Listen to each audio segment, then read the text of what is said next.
哎，我刚才突然想起来个事儿，给我逗稀了。我老公头一回来铁岭的时候跟我们去烤肉店，他当时汉语太差了，根本就是啥也听不懂，尤其是东北话。他呢就听所有的顾客没事就喊换个篦子，换个篦子，然后服务员就来了，他呢就以为这个换个篦子就是向服务人员求助的意思，换个篦子，换个篦子 ，waiter come please。然后他呢还怕自己说的不准确，还问我表弟你刚才咋说的？换个篦子。然后表弟还耐心纠正他说你这句话在烤肉店，你得说的得有气势，你就是重点不在子上，在篦上，换个篦子，换个篦子。第二天呢，我老公就被带去搓澡了。刚上搓台，那个搓澡师傅往他身上泼了一盆水，完就让人给叫走了。他在那一躺着，都自然风干了，那人没回来呢。完人我表弟搁旁边正冲呢，就听挺老远，这大白胖子嗷家伙一声，换个篦子，换个篦子。澡堂当时都静了，就鸦雀无声。搓澡师傅吓一跳，过来你要干啥？我老公在搓台上躺溜直，非常认真的看着搓澡师傅，换个篦子。那搓澡师傅寻思半天，问他你要翻面啊？我吧，录抖音1年多了，从来没蹭过任何娱乐圈的热点。倒不是我有多高尚，我主要是不咋看娱乐新闻，分不清谁是谁。我比较喜欢看相扑。但是我今天确实想唠唠。首先昨天能有10来个我在海外认识的留学生朋友问我到底是咋回事，我哪知道是咋回事啊？他也没找我。再说你们认为我是有多火呀？我要是真知道咋回事，我朋友圈里还能有你吗？你要想再找我，你都得先告我，要不我能搭理你吗？但是我昨天确实一直在琢磨一个事儿，就是我应该咋教育我这俩孩子，就是一儿一女，让他们不成为这类事件里边的角色呢？我呢挺幸运，我一个不好看的人生的这俩孩子算是基因突变，再加上他俩是混血嘛，就他爸的基因就挺有劲，所以就很多人夸他们好看。我儿子出生的时候，我最好的朋友跟我说，张彩玲就你生出了个这老大眼睛的儿子，你是不是有点臭不要脸？所以说实话，有时候我都嫉妒他呀。你生下来别人就爱瞅，这种人生该是多幸福啊！我小时候有头有脸，嘴干裂，还有头皮屑。就我当时那个长相还有头皮屑，就相当于一个对眼的吉娃娃，还口臭，活着都费劲，不好活。但是你仔细想想这种种社会事件，你发现其实资本就像《甄嬛传》里的4郎，他宠幸任何人的原因其实都是婉婉泪情，害了多少人。其实这个世界给不好看的人多大的坎儿去迈，就给好看的人多大的坑去踩。好看本身不是问题，但是太知道自己好看这个事儿和太知道自己不好看受的毒害是一样的。不一样的是，在年轻的时候，被说好看的人人生铺满了诱惑，被说不好看的人人生被铺满了障碍。但是障碍跟诱惑比，对人性的挑战更小。很多人能跨过障碍，很少人能禁住诱惑。尤其是在人年轻的时候，就跟开车似的，一上道因为车好看，就老有捷径给他开道，不是啥好事儿。捷径有时候也可能走丢，道黑还费车灯，你就走正常道，其实也耽误不了你多长时间，还省油。就如此单一的社会审美，如此就是颜值即王道的小龙卷风，被套进去的全是受害者，男女都一样，因为他卷都给你甩出来。区别就是你啥时候发现自己被利用了而已。古话说得好嘛，铁打的营盘流水的兵，好看的人没断过，分也分不清。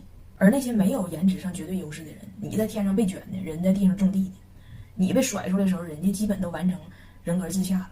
所以我就在那想，我希望我作为妈能好好引导一下孩子，也别像我小时候那自卑，但是也别因为自己眼睛大长得白就觉得自己咋地。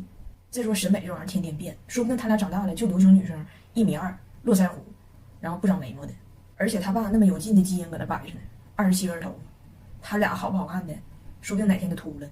你们想知道我这个大胖媳妇儿，这江大姑爷第一次遇着中国老丈人是咋翻车的不？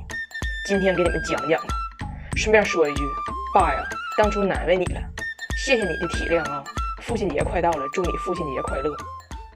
那时候就我跟我老公才认识不几个月，就是脚还没当面抠呢，话也没直接说呢。然后有一天我爸给我打电话说要来厦门看看我，第二天就到。我说行，我去机场接你去。然后第二天我跟我老公中午吃完饭，我就说的那行了，我走了我去机场接我爸去。完他说的你爸来了，那我跟你一块去接他去呗。我说不用，你也挺忙的，你这个休息休息吧。他说我不忙，我老闲了，我跟你一块去吧。然后公交卡一拿就跟我走。我当时寻思不行啊，我还没跟我爸说我处对象的事儿呢。完他就急头白脸一定要跟我去。最后整的我没招了，我说我跟你说实话吧，就我吧还没准备好让你跟我爸妈见面呢。你说将来啥情况也不知道，万一是个无言的结局，多浪费感情啊。完他没听明白，浪费谁感情？为啥浪费感情？我也不跟你爸说对象。我一看似乎有话可以套，我就问他，我说那你这意思你经常往家带女朋友呗，就是你给你妈见几个了？完他说的哎呀妈，那可见老了，从小学的王瑞秋到大学的陈露西，有时候是女朋友，有时候就纯属来跟我打游戏的。我说那你妈啥反应啊？我妈就是看着她冰箱里那点东西，就只要她冰箱里吃的别让人吃了就行。有一次有个女生吃了她一块蛋糕，我妈让我管人要钱，我说那你咋办的呀？我带她私奔了。那个时候，那年少懵懂的我，居然觉得我老公定是说笑了。之后数年，被婆婆要钱的我，方才明白我老公已经瞒报了。完事我就听明白了，就是外国人呢，就是往家领男朋友女朋友这事儿，这个传统跟咱不太一样。可能有时候你往家领个谁，你爹妈都不一定问。但是我不行啊，我没处过对象，完事我也没跟我爸见过谁，所以我想来想去，一狠心高低不能带他，然后我就上车了，给他扔道边了。我在车窗往外看他那样，偏跟吊掌的凉鞋在汗脚中爆浆，海市蜃楼的发量在骄阳下穿帮。我当时瞅他那样，我瞅他也挺可怜的，我心一软，我就上来吧。完他是乐颠的，像大白号似的就窜上来了。我当时我就觉得这个举动有点悲壮，我就想给我爸发短信，我就想告诉他，让他有点心理准备，就是一会儿接你的还有个大白号的。但是我爸在飞机上呢，接不着啊。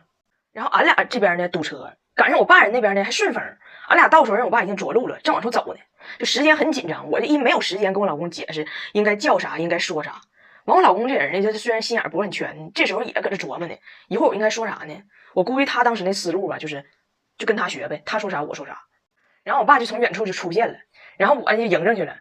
我这个东北口音有多重吧，你们也都见识了。就是如果在异乡思家亲，听听彩铃东北人嘛，对不？我就以一个典型的东北方式跟我爸打的招呼，我说到了爸。我爸也挺想我的，刚过来想要抱抱我，这时候旁边噌一下窜出一只大白耗子，也整一个到老爸，到老爸。如果我当时说的是到了呀爸爸，就我老公的汉语再不好，他也能大致听明白啥意思，他也不至于学。就我一到了爸，他还以为我叫名呢，一着急嘎家也跟着来一句到了爸，整的我爸名叫到老爸，你说听着像拖拉机名似的，给我爸吓一激灵，心寻就这年头沿海城市的外国友人都这么客气吗？我爸就愣着了，给我整的我没招，我说爸，我给你介绍一下，这是我处了个对象，他叫啥啥啥，给我爸整的就一场游戏一场梦的，彻底蒙圈了。然后就一块往出走嘛，我爸手里拎个行李箱，我就一顿给我老公使眼色的，就赶紧帮拎，赶紧帮拎。我老公也没看明白，结果快上车的时候，你这行李箱不得放后备箱里头吗？我就一把把那行李箱抢过来，就假装说的你要帮他放，你自己说呗。结果我这大胖媳妇这时候汉语变异了，好上了，一点不配合，清澈响亮的问我干什么？给我尬的呀！我说爸，你先上车吧。然后俺俩上后备箱时，我就问他你咋的？你不懂得给我爸拎行李啊？结果人说的我看大老爸挺年轻的，你这上来就给人当老头带，我寻思人大老爸该不高兴了，人大老爸该不高兴了。哎妈，我真是对不起大家，我真是对不起你们。刚才有个名场面，我没带手机，没录着。就来自铁岭的我儿子，今天就别叫拿铁了，叫老铁吧，在楼下用东北话狂撩台湾小哥哥，给小哥吓跑了。我刚才推着拿铁在楼下溜达，他就坐在那小车里头，迎面走来一个小男孩，3岁，妈妈领着。人家那小男孩呢，一看就非常害羞，俺家拿铁呢，手往那个车前面那小板上一杵，哎，然后人家这妈妈一听就台湾口音，因为人妈妈是这么说的。Kevin， 干嘛不打招呼？要讲礼貌哦。这是弟弟，这是狗狗。然后那可怜的社恐小凯文就看了一眼弟弟，看了一眼狗狗，就感觉这很机车哎！我干嘛要和陌生人打招呼？所以这局面有点尴尬了。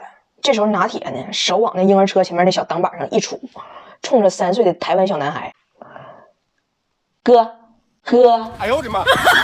给小凯文当时听愣那儿了。这个小老弟该不会是传说中的社牛吧？然后凯文妈妈说：“弟弟在跟你讲话哎，你也要讲啊，凯文。”这样就让凯文很有压迫感，就一着急一转身跑了。然后我的拿铁看着人家小凯文蹭一下跑了，回头看我一眼，咋了？